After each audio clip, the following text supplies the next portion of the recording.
I think you're the one bringing the drama. I'm so glad we're friends. So you're single in Paris?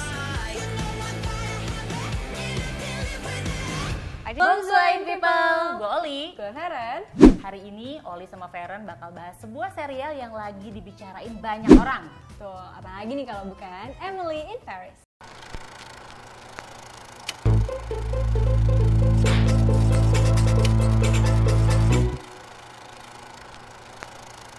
People yang belum tahu, Emily in Paris ini adalah sebuah serial yang ditayangkan oleh Netflix yang tayang sejak 2 Oktober 2020 kemarin.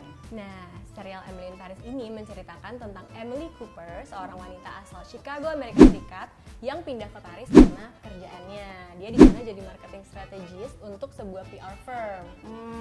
Nah kebetulan nih, dia tuh pindah bukan karena emang dia harus pindah. Jadi sebenarnya yang harusnya ke Paris itu adalah temannya, atasannya ya kalau nggak salah ya. Iya. Namanya Madeline. Tapi Madeline sayang banget nggak bisa ke Paris, padahal udah latihan bahasa Prancis tuh ya. Karena emang kebetulan ketahuan hamil. Bener. Dan di sana tuh dia tuh berhadapan dengan banyak masalah nih si Emily ini. Karena emang salah satu sumber masalahnya adalah dia nggak bisa bahasa Prancis. Bener banget. Dan terus juga saat tiba di sana tuh dia berhadapan dengan bos perempuan yang bisa dibilang kayak ngerasa apa ya, kesaingan gitu. Karena kan Emily tuh orangnya tuh Amerika banget ya, yang sangat hangat, terus straight to the point. Nah sikap kayak gitu sedikit banyak bisa dibilang di film itu ya, di serial itu tuh beda dengan karakter orang-orang Prancis yang dikenal elegan, terus ngobrolnya soft dan lain-lain. Jadi kayak culture shock gitu ya si Emily ya. Oh, jadi emang banyak banget masalah yang diceritain di persoalan Emily in Paris ini. Tapi memang yang menurut aku paling signifikan itu adalah masalah percintaannya. Jadi dimulai dari dia tuh harus putus sama pacarnya yang di Amerika itu gara-gara nggak kuat LDR. Terus habis itu dia ketemu dengan berbagai macam karakteristik cowok-cowok Paris ya kan. Jadi emang katanya Paris ini adalah kota yang cocok untuk wanita-wanita lajang. Jadi buat in people yang ngerasa perempuan lajang dan pengen bandel, cus ke Paris. Nah ngomongin soal kerjaannya dia nih, si Emily sebagai marketing ataupun sosial media strategis, itu kayaknya mudah banget ya aku lihat di situ. Yang ini aku notice nih. Kenapa tuh? Setiap kali dia mengajukan ide konten ya istilahnya ya, nggak pakai pitching.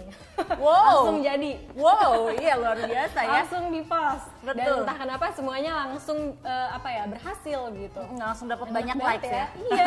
Padahal dia adalah orang baru, tapi segala macam ide-idenya dia itu bahkan berhadapan dengan perusahaan kompetitor ataupun klien-klien yang paling sulit, itu dia bisa gitu menaklukkan. Makanya. Dan terus ditambah lagi sebenarnya kan backgroundnya dia itu kan pharmaceutical ya. Betul. Jadi istilahnya farmasi ya jadinya ya. Meskipun memang menghandle soal PR juga. Tapi entah kenapa begitu pindah ke Paris ini, dia punya banyak klien-klien dari luxurious brand. Betul. Di antaranya fashion juga. Tapi dia udah punya aja knowledge soal gimana caranya promote gitu ya. Betul. Nah mungkin itu luar biasa ya, itu bisa dibilang sih agak too good to be true ya. Mungkin itu juga kali ya yang menjadi inspirasi dari Darren Star saat menulis cerita si Emily in Paris. Iya. Nah Darren Star ini people adalah salah satu penulis yang istilahnya mensukseskan serial TV Amerika yaitu Sex and the City. Jadi buat in people yang mungkin nonton serial itu di tahun 98 sampai 2004, serial itu booming banget pada masa dan bahkan sampai sekarang. Iya, parah. Dan itu legend banget ya. Pemeran utamanya namanya Carrie Bradshaw, diperankan oleh Sarah Jessica Parker. Dan itu tuh jadi suatu ikon gitu loh. Even in the fashion industry menurutku. Betul. Nah ngomongin soal dengan fashion-fashionan ya, yang menjadi salah satu penata busananya juga adalah Patricia Field. Dia juga orang yang berada di balik Sex and the City dan juga The Devil. Betul banget. Gila, aku ngikutin banget tuh sebenarnya untuk background story dari si Patricia Field sama Darren Star ini ya.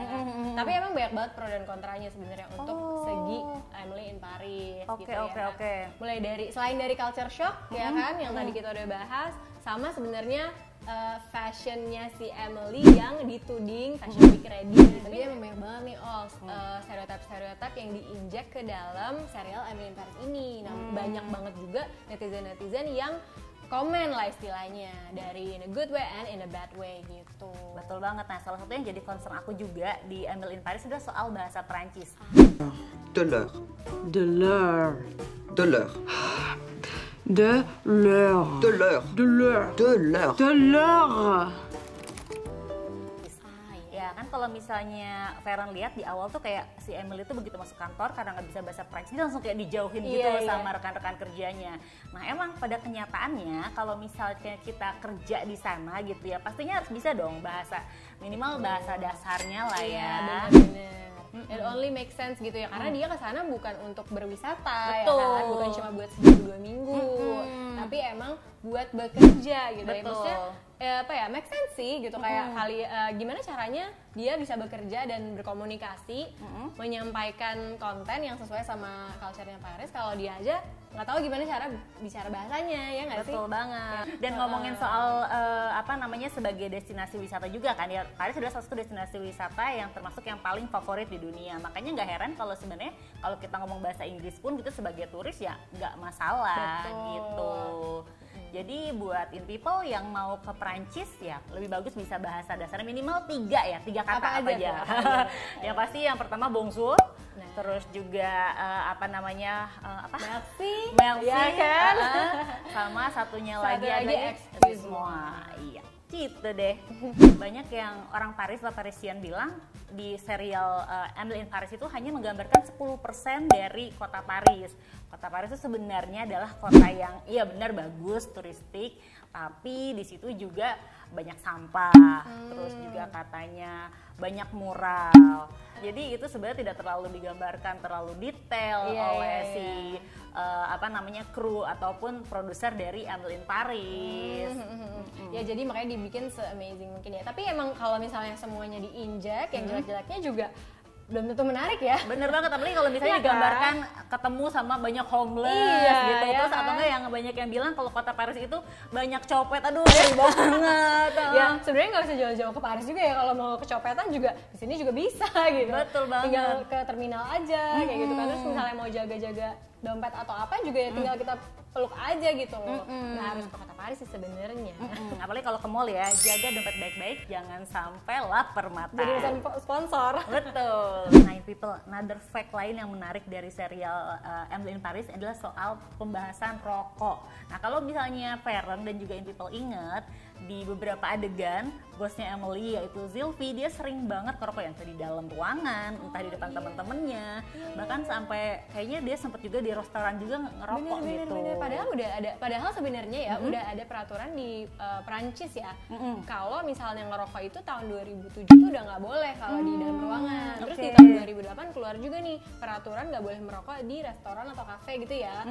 Jadi sebenarnya di Paris ini banyak banget pelang atau sign gitu yang bukan cuma ngasih tahu membuanglah sampah pada tempatnya, tapi juga merokoklah pada tempatnya. Iya, karena kalau melanggar bisa kena denda. Betul. Menurut aku salah satu yang menjadi daya tarik dari serial Emily in Paris ini adalah tokoh-tokohnya. Bener. Itu cakep-cakep alias good looking. Iya, manja banget semuanya ya, memanjakan mata. Memanjakan mata, iya. Seperti pemeran utamanya yaitu Lily Cooper. Lily Lily Collins ya, Lily Collins yang berperan sebagai Emily Cooper. Nah, dia itu sebenarnya nggak hanya sebagai aktris atau pemeran utama, tapi dia juga sebagai produser di Emily in Paris. Oh iya. Iya, dan tambah lagi kan di sini soal fun fact juga nih soal si Lily Collins, dia itu kan kesannya nggak bisa bahasa Perancis ya. Nah, padahal aslinya dia kan aktris kelahiran Inggris, di mana dia tuh sempat 7 tahun di Inggris yang pelajaran bahasa asing keduanya itu adalah bahasa Perancis. Jadi sebenarnya dia bisa. Iya, jadi harusnya dia udah tahu lah ya basic-basicnya. Betul, Gitu. jadi Mungkin karena udah lama betul, gitu ya. jadi lupa. lupa. Gitu. Nah itu kalau misalnya dari tokoh utamanya yaitu si Lily Collins. Nah berikutnya siapa nih Fer? Nah yang kedua nih yang memanjakan semua mata kaum Hawa. Kaum di seluruh Hawa dunia ya. Si Chef Gabriel. Oh. Bukan lagi ya situ ya betul. kan. Dia tuh diperanin sama aktor namanya Lucas Bravo. Nah si Gabriel di serial Emily in Paris ini kan dia sebagai chef ya. Sebenarnya fun fact-nya si Lucas pas Bravo itu sebelum dia jadi aktor dan terkenal menjadi aktor, dia punya background juga di dunia perchefan gitu. Jadi sebelumnya dia pernah bekerja di restoran gitulah, mungkin dulu waktu zaman dia masih meniti karir menjadi aktor gitu. Jadi dia memang nggak asing gitu sama kehidupan restoran nan di di Paris. Di Paris gitu. Iya, berarti nggak apa ya namanya nggak kagok ya dengan urusan dapur ya. Iya bener. Selain itu kan siapa juga yang nggak mau gitu ya dilayanin sama chef ganteng begitu. Betul. Aduh. Mungkin lama nanti makan di restorannya ya. Tentunya pernah marah-marah lagi begitu lihat udah deh. Oh iya, begitu ngelihat chefnya langsung diam.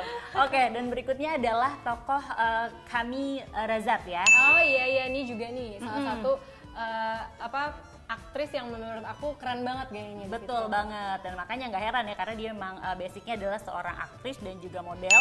Dan dia bahkan udah di istilahnya apa ya, udah berkarya gitu di beberapa rumah model terkenal kayak LV, Cartier, dan juga dia udah sering warawiri di Vanity Fair-nya Perancis. Oke. Pantes ya, nggak heran ya. Gayanya keren. Keren banget. Bener. Ngomongin soal Kami nih, kamu tim Gabriel Kami atau tim Gabriel Emily? Waduh, ini kayaknya banyak pro dan kontra nih, tapi aku sebenarnya Gabriel Kami. Oh, iya sama. Iya karena sosok Emily tuh di situ entah kenapa kayak terlalu meledak-ledak ya. Iya, jadi tuh kayak kita kalau ngeliat dia sama Gabriel pasti cuma pandangannya paling cuma fling doang ya nggak sih? Sedangkan kalau sama Kami tuh udah yang kayak future gitu. Udah cucok banget. Nah berikutnya orang yang juga cucok nih. Salah satu aktris yang cucok juga karena dia adalah seorang aktris Broadway yaitu Ashley Park yang berperan sebagai Mindy. Iya. Dia lucu banget ya. Bener. Dia tuh sebenarnya juga diceritakan kan dia kelahiran Chinese ya, keturunan Chinese dari Shanghai. Backgroundnya di Chinese lah businessman, pokoknya. Iya, keluarga businessman. Nah, dia itu sebenarnya adalah aktris kelahiran Korea. Iya, jadi dia malah darahnya darah Korea ya, bukan darah Cina ya. Terus fun fact juga, si Mindy ini kan di Emily in Paris itu bisa bernyanyi. Bisa nyanyi, dia punya suara bagus. Nah, itu ternyata sebenarnya originally nggak ada di skrip. Sebenarnya biasa aja tuh supporting realnya, supporting aktrisnya. Iya. Tapi karena si Ashley bisa nyanyi, dibuatlah sebagai bumbu nih supaya Mindy-nya ada karakter. Betul banget, karena biasanya emang kayak support aktris itu cuma sekedar kayak tim hore doang. Iya.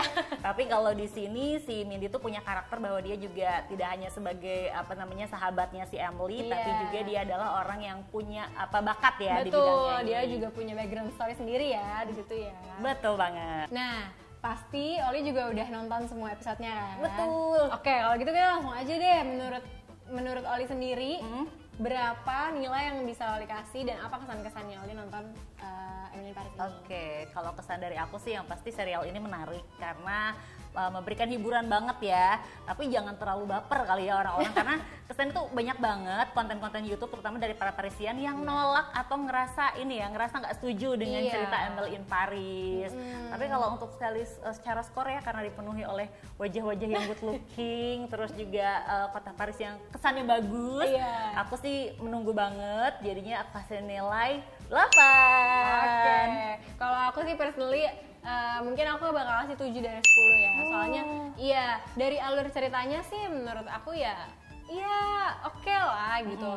Dari aktris dan aktornya itu juga baru nih menggebu-gebu nih ya kan. Tapi banyak banget emang aspek-aspek dari serial film ini yang menurutku sedikit harus ada work lagi lah gitu. Dari yang udah kita bahas tadi ya kan. Selain itu juga dari segi fashion dan lain-lain kayak gitu. Betul banget. Nah jadi buat In People yang udah nonton serialnya atau belum, silahkan langsung aja cek di Netflix. Dan kabarnya nih bakal dibuat season 2-nya. Oh my god. Ya kita tunggu aja ya In People. Oke, nah harusnya ya yang season 2-nya harusnya akan lebih wah lagi nih. Soalnya kan pasti udah belajar dari feedback netizen ya kan. Nah, kalau menurut In People gimana nih yang udah nonton? Komen di bawah ya. Betul banget. Oke, kalau gitu sekian dulu pembahasan kami berdua mengenai Emily in Paris. Biar kalian penasaran, jangan lupa ditonton ya Emily in Paris-nya. Gue Farah undur diri. Oli pamit. In Today, In People's Way. Bye. Au revoir.